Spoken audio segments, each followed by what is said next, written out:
quiet, please.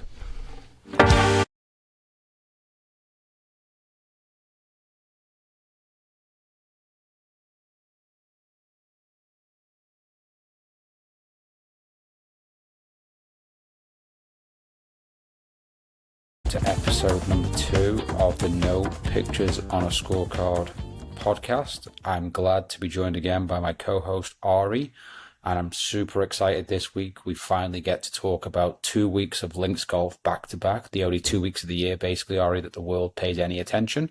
That is true.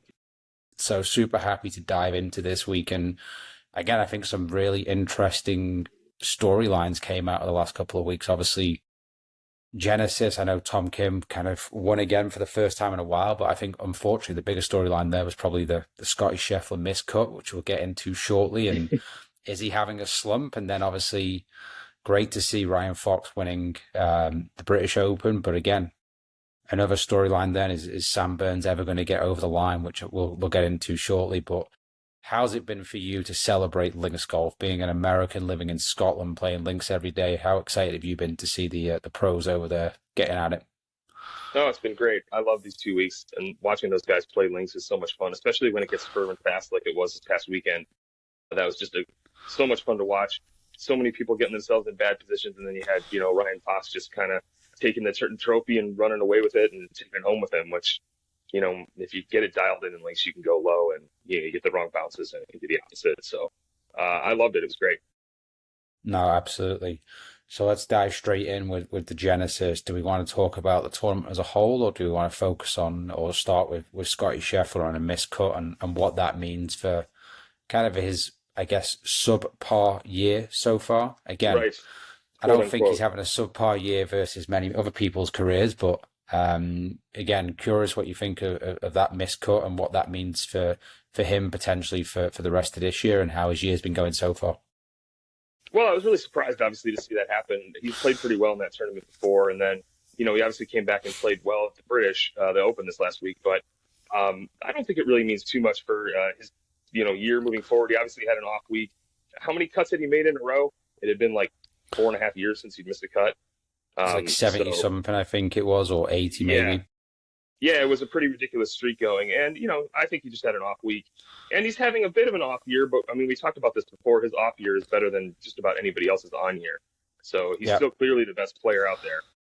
And, pretty much every week he's up there in the top 10 or 20. So I would expect to see him break through a couple times the rest of this year, but we'll see.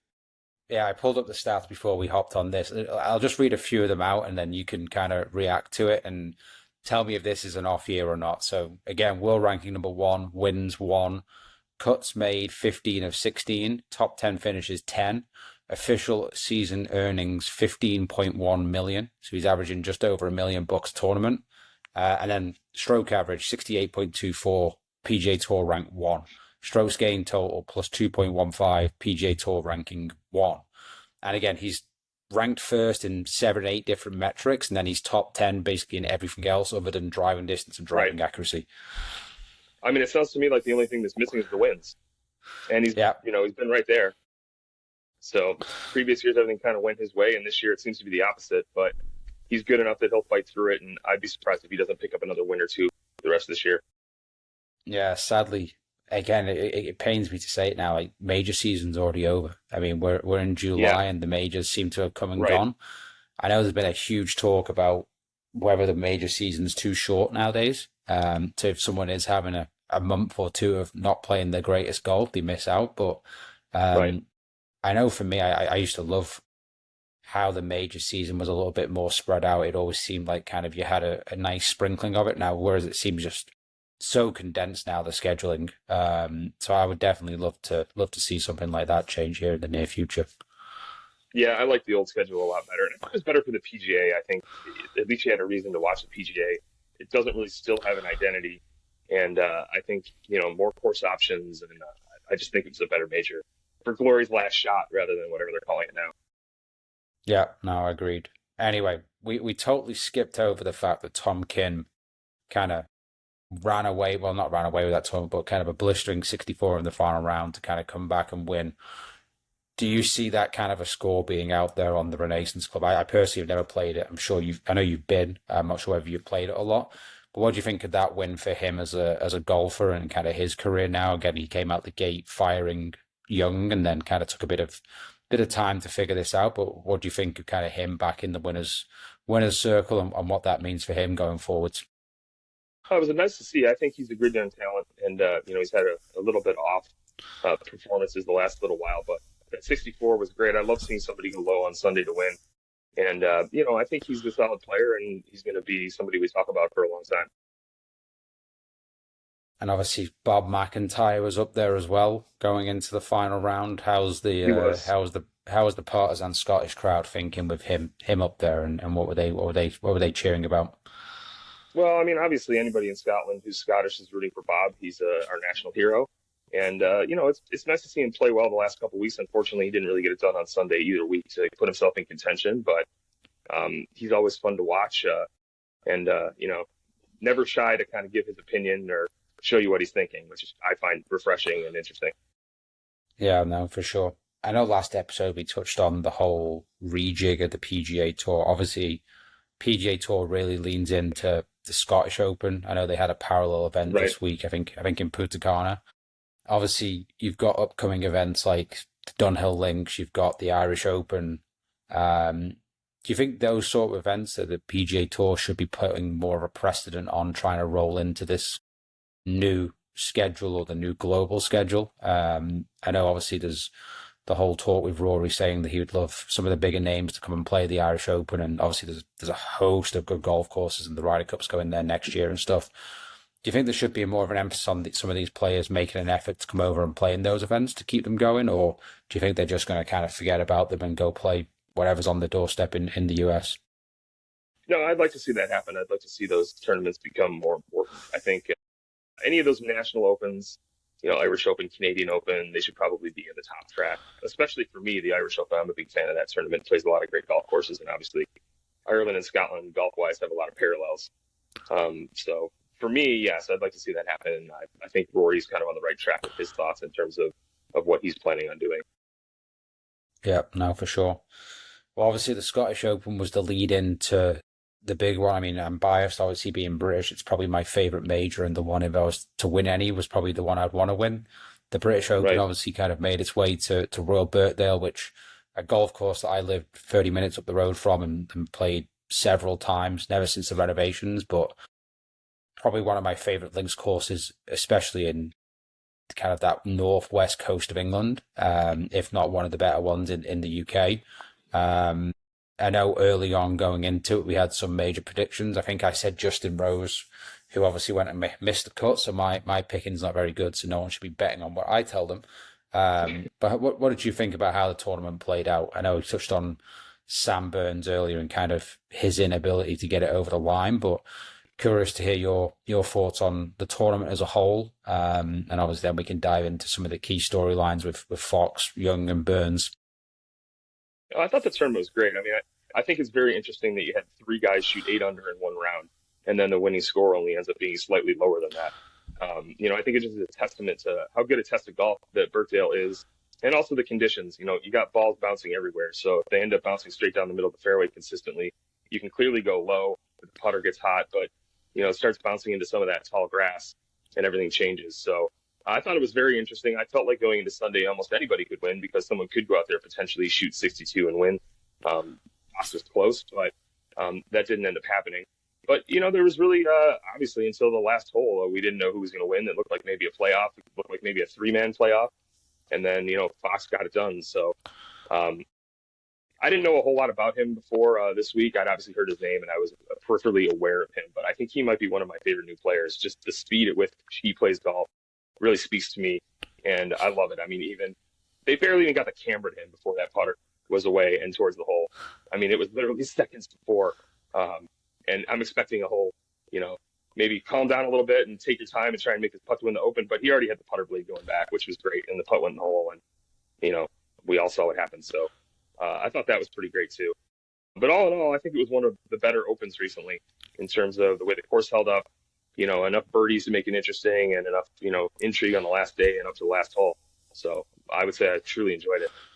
Yeah, I think the British Open as well. It shows you I mean, a lot of the spectators or people watching it might not understand kind of the value of being at certain sides of the draw. And I think you look at those 62s that were shot, they were in the morning. I That's a think good it point too. shows you, I think it shows, and again, if you look at Cam Young as well, he obviously had that 64 on the last day. He was out a couple of hours before those last groups, which might not seem a lot, but it gives you four, five, six holes potentially where the wind is not as bad, as not affecting the golf ball as much. That I think it's just a little, again, an interesting snippet there about the value of being on certain sides of the draw. I don't think it was affected this tournament like it has in previous ones. I think there was a much more parity, but again, yeah, it gave that Friday morning, that Saturday mid morning rounds. Kind of Fox was in the mid morning on Saturday, shot 62 and shot up the leaderboard.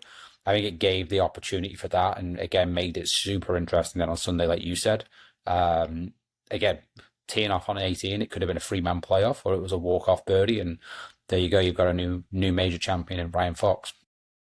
Yeah, no, exactly. I think, the setup was really good. They did a good job with pin positions, not making it too ridiculous on Sunday. Have a couple tough ones on Saturday.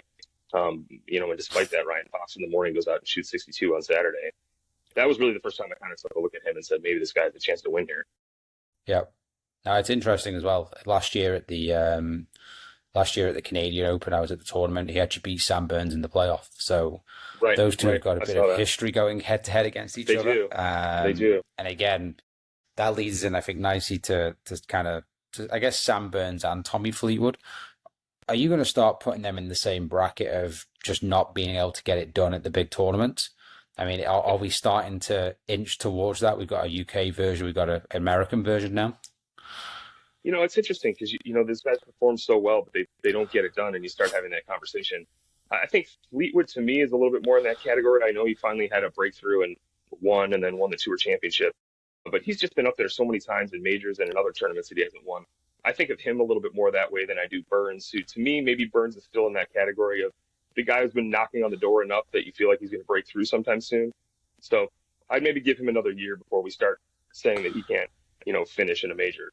But he has been up there a lot over the last couple of years, and he clearly has not gotten it done. Yeah, it seems like every major that he's somewhat on the leaderboard going Yeah, into the weekend or the last day. I think starting last year, probably Oakmont last year, I think was kind of the first time he kind of yeah, popped up. But then every major since then, he seems to have been there. he has. Yeah, And then obviously Cam and Young as well. I mean, I guess Cam Young winning the Players may give him a little bit more time before the media start hounding on him. But again, another second place finish for him and another close one. That I'm curious. Do you think he's the next one to get it over the line, or is the pressure going to start mounting on Cam Young as well? no, I'm still pretty high on Cam Young. I think if I had to identify one of these young guys that's going to really take it to the next level, he's still probably my pick. Just based on the way that he plays the game, strikes the ball, etc. I mean, he's a hell of a driver, isn't he? He has that He kind of is. peg down go to that gets him out of trouble when the pressure's on. Yeah, and he's just plays solid every week. It seems like he's always up there. And those are the guys that when everything kind of goes well, that's when you get the trophy. No, I agree. Well, we got a very, very long wait now to the next major. We got to wait all the way to We do. Augusta next year.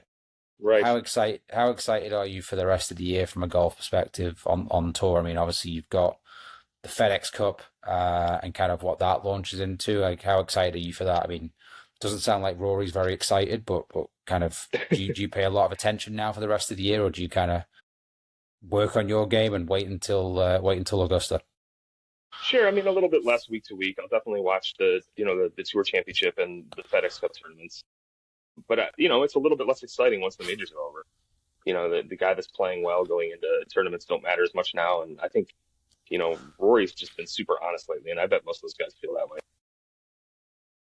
Yeah, talking about Rory's honesty, what do you think of the whole Bryson DeChambeau situation? First of all, him getting the penalty shots, and then secondly, Rory coming out so blatantly blunt with his assessment of him as an individual person, and obviously the ruling as well. Doesn't Sure. seem every other player seemed to have kind of defended Bryson, I would say, and but then Rory's so adamant that I don't like the person and the rulings correctly. But I mean, is there a need for that? Is that just trying to stir the pot? I mean, what's your thoughts there? Well, I think he did deserve the penalty. He definitely improved his backswing area with that grass being trampled down a little bit. I don't think he did it on purpose. I think that that's taking it a little bit too far.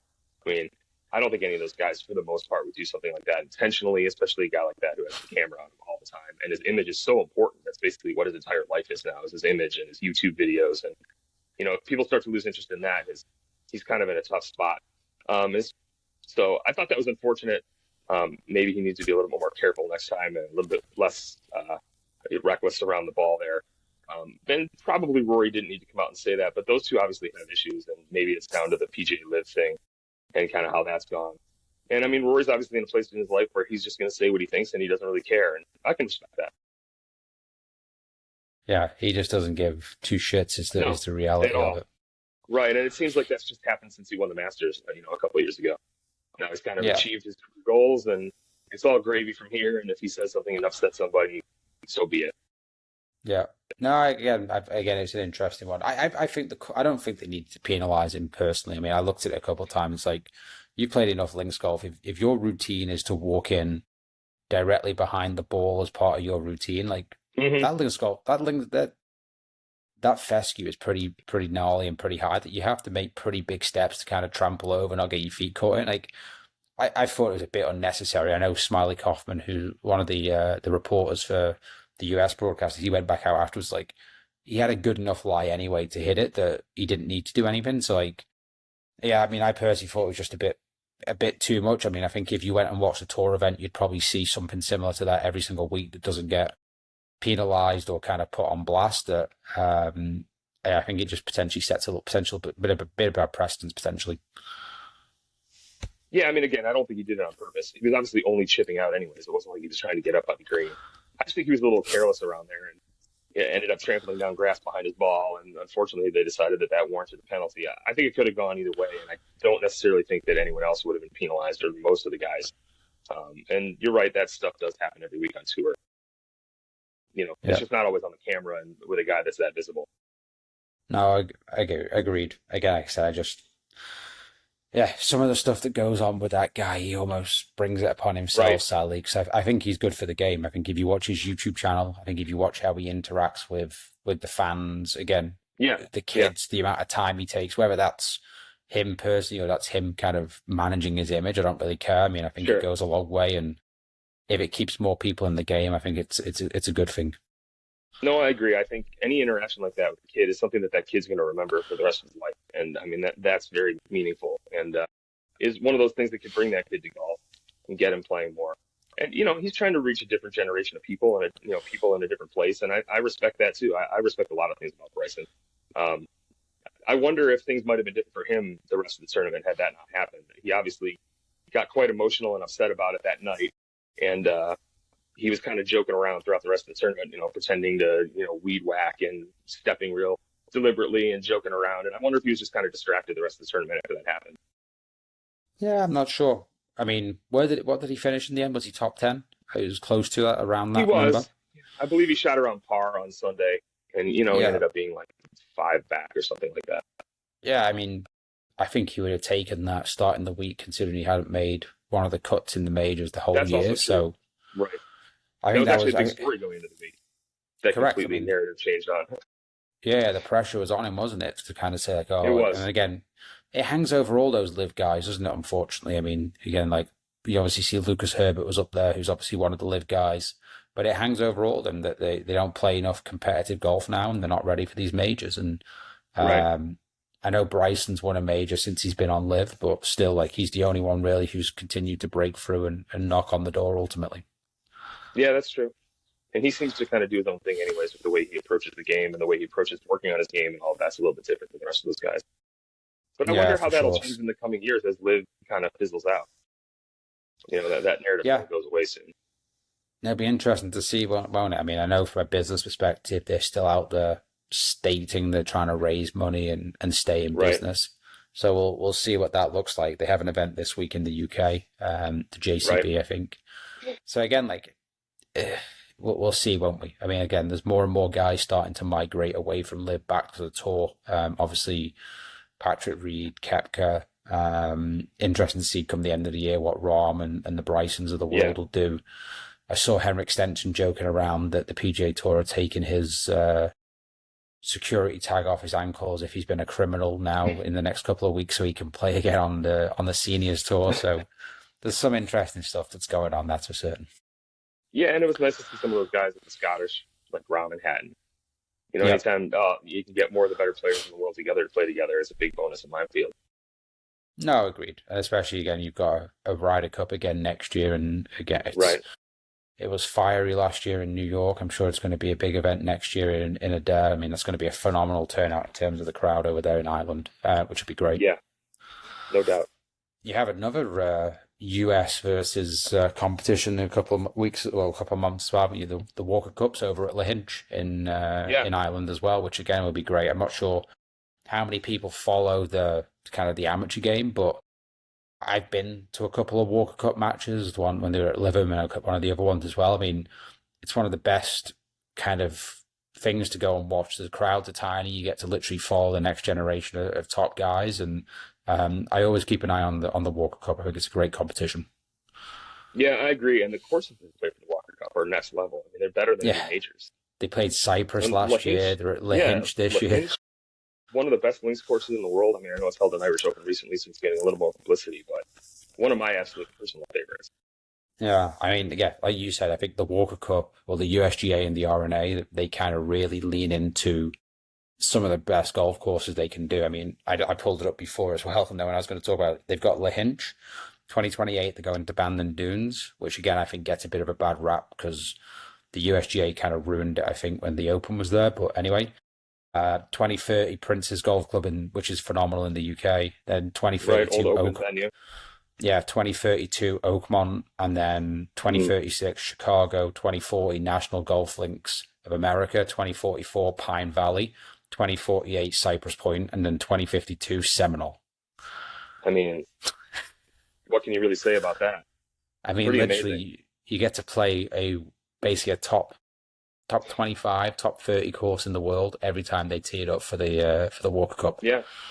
Well, and you're playing on those courses that you could never really hold a PGA Tour event at just because of the infrastructure issues, and they really don't want it. You ruin the golf course. I mean, walking around Pine Valley or Seminole or Cypress Point or any of these places and watching those guys play would be amazing. I would encourage anybody that wants to see those golf courses that doesn't think they have a chance to get on to go do that. Because like you say, it's one of the best events to go watch. Minimal crowds. You can walk right along with the players. Yeah. There's no ropes. It's just a great experience. There's Right. literally no ropes. You can literally be looking in the player's bag as they're hitting the shot. Yeah, exactly. So it's a phenomenal one. So it's a big one I'd recommend. Even the Opens are great. USGA, the British Amateur, US Amateur. I mean, they're both high end tournaments to go watch as well. Yeah, yeah. And again, held at really good golf courses. Exactly, yeah. So again, we touched on all the golf stuff. I mean, I thought the equipment launch, I don't know whether they were meaning to do this anyway or they've done this off the back of Ryan Fox. Did you see that Srixon just released their new iron family literally the day after the Open? I mean, how well did that work out for them? Again, I wonder if that was planned or not. But yeah, I kind of sit there and think, is that planned or is that a rushed idea? I mean, I know Titleist obviously brought out the GTS driver 6 months ahead of schedule. Right. Again, kind of, they did the same thing. They dropped the price of the GT driver and then said, "Hey, screw the world again. We're going to bring out the GTS and blow everything up." Yeah. Have you had a look at the new Srixon irons? Drivers on. You have. What do you think of the new irons in terms of any upgrades really, or do you think it's just kind of continuing to live off that soul grind that Srixon have got? I mean, that's obviously the main selling point on the Srixons. I'm sure that there's some slight changes that make the club a little bit different, maybe a little bit better. I haven't seen it in person yet, but as soon as I can, I will. But it looks good. I would happily play the sevens myself. Yeah. The IU, I've seen the driving guy in the IU. So they've actually finally introduced that VT sole to the hollow design driving iron. I think that's a big upgrade for that club. Obviously, Scheffler's playing, I think, the 3-generation-old one at this point. But the new one with the new sole looks really good. So I'm excited to see what that looks like. Yeah, it's interesting how these releases just kind of come at random times now. Whereas previously they would always be either right after the PGA show or maybe in the fall. But Yeah, companies are getting a little more creative. like I said, I don't know whether that was planned by Shrixon or they just thought, hey, we just got the British Open, we're going to launch this thing right now. Right. It kind of makes some sense to do it when you're the only one doing it. If every company's releasing something at the same time, we're talking about all that same stuff at the same time, and you don't really get as much time to kind of delve into each individual piece as much. Whereas right now, the only thing to look at that's brand new is Srixon, and the only thing to look at was brand new a little while ago was the Titleist. So Yeah. maybe it makes some sense. Yeah, no, the club industry is interesting, isn't it? I mean, you look at, I heard Mizuno have now gone to a 4-year cycle on their irons, which is a long time Right. for the golf industry. It is. TaylorMade finally gone to a 2-year cycle on the driver. That is it correct? I think it's probably the first time ever now that TaylorMade and Titleist are on parallel cycles now. I think in the past they've always been alternating years. So I think for the Right. first time ever now they're on the same cycle in terms of driver release. And Okay. again, Yeah, I think you're right. the stats from this weekend, I think it was like 55 or 58 Titleist drivers in play, and the next best was like 24, which Yeah, is I saw just that. a crazy statistic of how It is. dominant that driver is. Yeah, it is a crazy statistic. I mean, for them to have more than twice as many as the next competitor, and I'm not sure if that was Callaway or TaylorMade, but it's pretty unheard of, to be honest with you. It seems like anyone who doesn't have a contract with another company is playing that driver. Yeah. It was Ping a couple of years ago, wasn't it, with that That's 430 true. LST, but Titleist have Right. kind of taken that biscuit right now. Yeah, I mean, it seems like with the performance of that driver plus the more traditional looks, it just seems to fit what those guys are looking for. Yeah. No, great. I agree. I've got the GTS2 myself in the bag, tested all of them. Yeah, great driver. I mean, ball speed across the face is phenomenal. The fairway woods myself, I think, are the biggest upgrade, but Yeah, we can dive into gear geek talk on a later podcast, I'm sure. sure. When we have less I majors to know. talk about. Yeah, when we've got nothing else to talk about, we can talk about the mid-season releases of product and how Right. that's changing the industry and the sales Right. cycles. But no, good on Shrixon. I mean, take advantage of a time and an opportunity when the whole golf world's looking at your player, and why not roll the dice and see what they can do. Yep, 100%. What are you excited about from kind of an equipment development perspective, kind of going into the back end of this year? R&D stuff. Are you working on stuff yourself with National Customs? What's kind of kicking on your side of things? Yeah, I mean, we've got some new things going on in the background here, trying to, take the company to into the future, different, 3D printing and manufacturing processes. So I'm excited about some of that stuff. On a personal level, I need to go over to CU to get my own testing on the Titleist stuff because I haven't had much of a chance to try it yet. Living where I do, we don't exactly have a Titleist fitting center anywhere near here. And unfortunately, the Titleist rep didn't make his annual trip this spring. So I'm excited about that to maybe see if we can give me some better performance in my woods and my driver. But going into the off season, testing everything and kind of reevaluating where I am and where everybody is and where the industry is and where the company is, it's always an exciting time. No, I agree. And like I said, luckily this time around, you're not going to have to sit there and hit a drive and say, "Oh, I'm going to wait till May and hit the new TaylorMade or whatever it may be." You've literally got Quantum 4D and Titleist that you can hit side by side right now, and Right. they're going to be in fashion then for next year and be kind of the one that's in play for next year, Right. Yeah, no which doubt. is great to see. I mean, I thought the Mizuno driver and the Mizuno Woods were going to have a chance, but they had to recall all of them basically, I believe, because of issues with the bonded face and things. So, Right. That's too bad. um, They did yeah, look good. no, they did look good and they performed pretty well at the gate. But yeah, issues on that side of things is never good. Do you think Mizuno should just stick to being an iron company at this point? They've never really Maybe. figured out this driver and wood situation, have they? Right. Right. Maybe. I'm not sure how well they sell, in Japan and all that, but you don't really see a lot of players in America using, or in the UK using, woods. That's for sure. So they do make some of the best irons out there. That might be a decent call for Yeah, no, for sure. Because I'm sure the amount of money they spend on R&D and things like that, it's just at some point you got to question, is it even worth it? them. Yeah. I mean, the drivers always spin too much for me.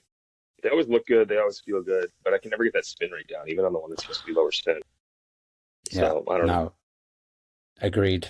Well, I think we've hopefully done a good job here of recapping both the Genesis and the British Open again.